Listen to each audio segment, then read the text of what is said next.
인생은 한치 앞을 알지 못하는 인생이라는 것을 늘 알지만 뼛속까지 깨닫게 된 그러한 지난 한 주였습니다. 하지만은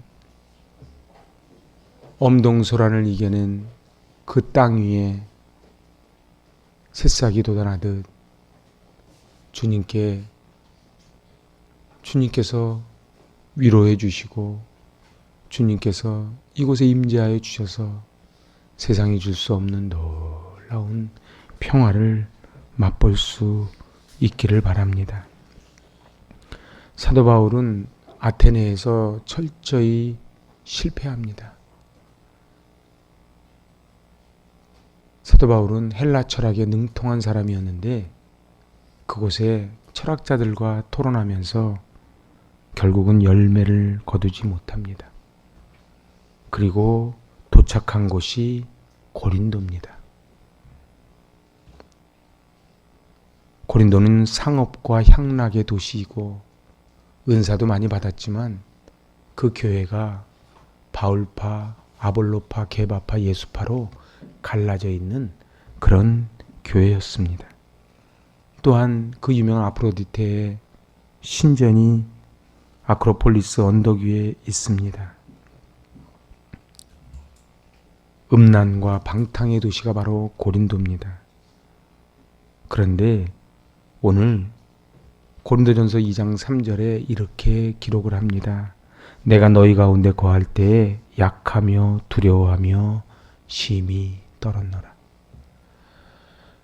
천하의 사도 바울이 뭐라고요?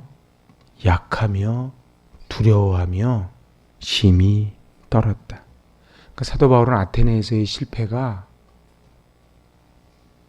너무도 크게 충격으로 다가온 것 같습니다. 우리도 인생을 살아가다 보면 약하고 두려워하고 심히 떨 때가 있지요. 자신감을 완전히 잃어버린 상태에 이게 번아웃 됐다고 합니다. 불의 선지 엘리야, 갈멜산에서 그 바알을 다 태워서 죽였던 그 불의 선지 엘리야가 이세벨의 한마디 때문에 부엘세바까지 내려오고 그 로덴나무 밑에서 죽기를 청합니다. 번아웃 된 거지요. 사람은 한 가지 모습으로만 있지 않습니다. 어느 때는 천하를 다 정복할 것 같던 모습에서 바람결에도 아파하는 그런 모습이 인간에겐 다 있습니다. 우리네 인생도 그렇습니다. 언제 우리에게 위기가, 두려움이, 그리고 떠는 그 일이 찾아올지 모릅니다. 그런데 오늘 10절에 하나님은 이렇게 말씀하세요. 그럼 바울에게 우리 10절 같이 읽어보실래요? 내가 너와 함께 있음에 어떤 사람도 너를 대적하여 해롭게 할 자가 없을 것이니 이는 이 성중에 내 백성이 많음이라 하시더라. 사람이요, 코너에 몰리면 자기 혼자 있는 것 같습니다. 자기만 남은 것 같아요. 그런데 오늘 하나님 뭐라고요? 너를 대적해서 너를 해롭게 할 자가 없다. 왜요? 사도 바울 뒤에는 엘샤다이 하나님이 계시기 때문에 그래요. 그리고 이 성중에 하나님의 백성이 많다. 어떤 분이 그래요. 5분 뒤에 일을 알면 그 사람은 세계를 제패할 것이다. 제가 볼 때는 5분이 아니고 1초 후의 일만 알아도 정말 능치 못한 일이 없을 것 같아요.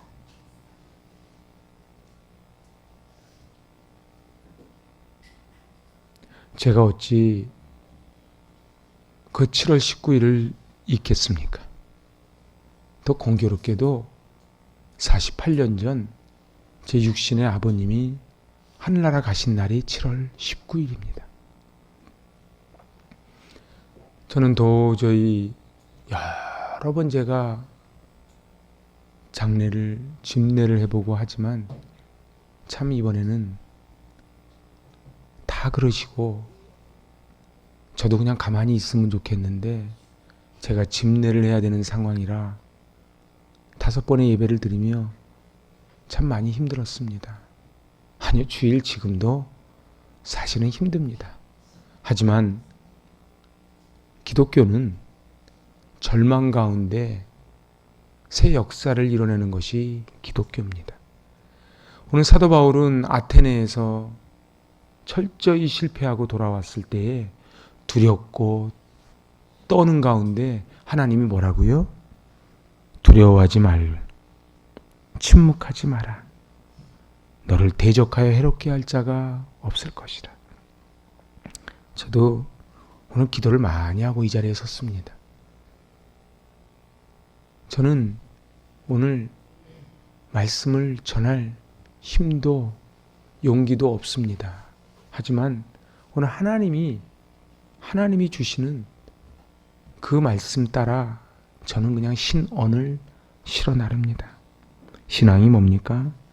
없는 것을 발견하는 게 신앙이 아니고 알지 못했던 것, 보지 못했던 것을 보고 알고 믿는 게 신앙입니다. 세상 사람들은 다 자기 힘으로 살아가요. 내가 이번에 그 팀장 되는 분한테 복음을 전했어요. 팀장님은 여러 죽음을 보니 아실 것 아닙니까? 그런데 죽음 이후에 영원한 나라가 있습니다. 그분이 둘째 날 저한테 이렇게 얘기하는 거예요.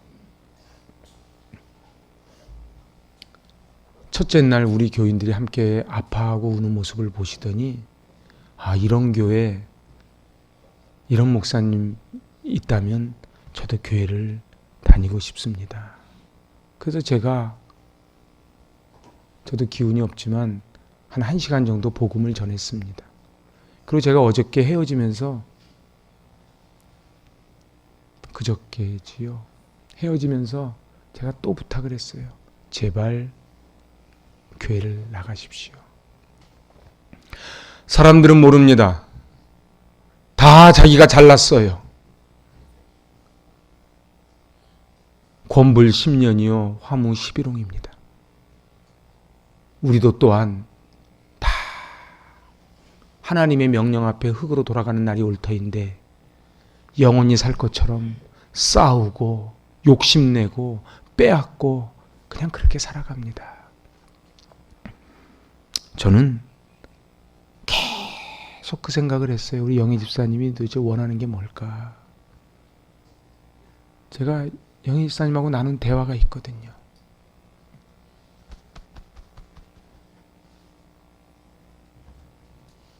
잘 살으라고, 제대로 살으라고, 세월 아끼라고 그렇게 저한테 이야기해 주는 것 같아요. 그래서 제가 그러겠노라고 그렇게 다짐을 합니다. 여기 우리 앞에 아이들이 있는데 아이들이 모르는 것 같지만 그러지 않습니다. 제가 현소가 쓴 편지를 보고 깜짝 놀랐어요. 아이들 다 압니다. 아니요, 우리보다 공감 능력이 더 뛰어납니다. 우리 어른들은요 정말 잘 살아야 됩니다. 정말 잘 살아야 돼요. 엉뚱한 데 에너지 쏟지 말고 진짜 잘 살기로 우리 결심하는 주일이 됐으면 좋겠어요. 그게 진정한 추모일 것입니다. 신문을 보고 뉴스를 보면 참 기가 막힌 사건들이 터집니다. 그런데 오늘 하나님은 아테네에서 실패하고 고린도에 와서 번아웃 되었던 사도 바울에게 주셨던 말씀을 오늘 우리에게 주십니다. 사랑하는 아들아, 사랑하는 딸아, 두려워하지 말아라. 이 성중에 내 백성이 많다. 저는 우리 교우들에게 얼마나 고마운지 몰라요. 우리 아기들까지 다 와서 같은 마음으로 같이 아파하고 해주는 게 얼마나 제가 고마운지 몰라요. 아니요, 우리 하나님이 얼마나 기뻐하시겠습니까? 아니요, 우리 영애 집사님이 얼마나 흐뭇한 미소를 짓고 있겠습니까? 하나님께서는 용기를 주십니다. 내가 너와 함께 하리니 잠잠하지 말고 말하라. 오늘 그렇게 말씀하세요. 9절 같이 읽어보실래요? 밤에 주께서 환상 가운데 바울에게 말씀하시되 두려워하지 말며 침묵하지 말고 말하라. 사도 바울은 말할 힘이 없었어요. 왜냐하면 아테네에서 실패했거든요. 오늘 제가 이 9절 말씀을 붙잡아요. 저에겐 힘이 없거든요. 그런데 잠잠하지 말고 말하라. 그래서 저도 지금 말을 합니다. 여러분은 어디를 바라보고 사십니까? 여러분의 인생의 꼬린 지점이 어디십니까? 사도 바울은 이 실패한 곳에서 회당장 그리스보, 우리로 말하면 뭐예요? 이슬람, 그리고 유대교 성직자에게 복음을 전해서 주를 믿고 수많은 사람은 고린도 사람도 듣고 믿어 세례를 받더라. 저희의 할 일은 그냥 슬픔 가운데만 있는 것이 아니고 이제 우리 영애 집사님 목다음 목까지 다 하는 거예요. 그래서 아직도 복음을 알지 못하는 저 불쌍한 영혼들에게 복음을 전하는 거예요. 우리가 본이 돼야 되는 거예요. 저러면 내가 예수 믿겠다. 거기 팀장 그분 말처럼 그래 내가 이런 교회면 내가 다니겠다. 저런 가정이면 내가 예수 믿겠다. 오늘 사도 바울은 실패 가운데에도 회당장 그리스보에게 그리고 회당 옆에 있던 디도에게도 복음을 전하는 거예요. 오늘 여러분에게 오늘 사도 바울처럼 번아웃 돼 계십니까? 아니면 혼자 남았다고 외로워하십니까? 오늘 하나님 뭐라고 말씀하세요? 이 성중에 내 백성이 많음이라. 오늘 우리 모두가 우리 사랑하는 지우선우의 아빠, 삼촌, 이모가 되는 것이고 같이 그 빈자리를 채우면서 가는 것이 저는 초대교회라고 봅니다. 던킨이라는 분의 나는 혼자가 아니라는 시를 제가 낭독하며 오늘 말씀을 마칩니다. 나는 혼자가 아니다. 남들은 나의 선택한 길과 다른 길을 걷고 있지만 나는 혼자가 아니다. 남들은 나를 조롱하고 같은 길을 가자고 강요를 해도 나는 혼자가 아니다. 세상을 향해 아니요라고 말하는 것은 결코 손해가 아니다. 나는 혼자가 아니기 때문이다. 친구들이 뜻을 같이 하지 않는다고 불평을 해도 다른 사람들이 나를 이상한 사람으로 볼지라도 또 내가 이 길에 미혹이 있듯이 보여도 예수님께서 걸어가신 그 길을 선택한 이상 나는 혼자가 아니다. 기도하십니다. 하나님, 실패하고 번아웃된 사도 바울에게 너는 두려워하지 말고 말하라 명하십니다. 오늘 이 예배 가운데 하나님 임재하여 주셔서 사랑하는 우리 이진영 집사, 지우선우, 그리고 아버님, 어머님, 유족들, 그리고 우리 모든 성도 한 분 한 분 머리 위에 주님께서 위로하여 주시고 손잡아 주시고 주님이 주시는 평강을 허락하여 주시옵소서. 예수님의 이름으로 감사하며 기도하옵나이다. 아멘.